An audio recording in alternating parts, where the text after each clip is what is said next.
नमस्कार मंडळी. मराठी सिनेसृष्टीतील लोकप्रिय दिग्दर्शक रवी जाधव यांनी मराठी सिनेसृष्टीला बालक पालक, नटरंग, टाइमपास, बालगंधर्व यांसारखे उत्कृष्ट चित्रपट दिले. त्यांनी हिंदी सिनेसृष्टीतही आपलं वेगळं स्थान निर्माण केलं.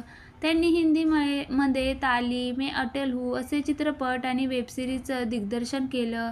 ते सोशल मीडियावरही सक्रिय असतात. आता रवी जाधव यांनी पहिल्यांदाच त्यांच्या फार्म हाऊसची झलक दाखवली. त्यांनी त्यांच्या सेकंड होमचे काही फोटो शेअर केले.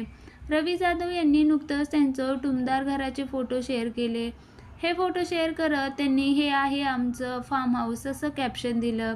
"आम्ही जेव्हा जेव्हा या ठिकाणी भेट देतो तेव्हा मनाला शांती मिळते आणि नवीन काहीतरी करण्याची प्रेरणा मिळते," असं त्यांनी सांगितलं आहे.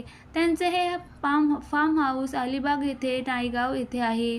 या घराच्या आसपास हिरवंगार निसर्ग आहे. चारी बाजूला हिरवेगार झाडं.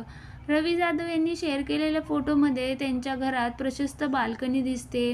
बंगल्यात सुंदर झोपाळा दिसतोय. दरवाजाच्या अगदी समोर सुंदर असं तुळशी वृंदावन दिसतंय. त्यांनी घरात मॉडर्न इंटेरियर केलं आहे. त्याला पारंपरिकतेची जोड दिली. तसेच घराच्या आजूबाजूला उंच नारळाची झाडंसुद्धा फोटोमध्ये पाहायला मिळत आहेत. त्यांचं हे घर पाहून चाहत्यांनी त्यांचं कौतुक केलं. ठरलं तर मग फेम सायली म्हणजे अभिनेत्री जुई गडकरीने हे फोटो पाहून यावर पीसफुल अशी कमेंट्स केली आहे. तर अन्य नेटकऱ्यांनी "सुंदर, शांत, मनाला गारवा देणारं घर. वाव, हे घर खूप सुंदर आहे. अभिनंदन. किती सुंदर घर आहे" अशा कमेंट्स केल्या आहेत.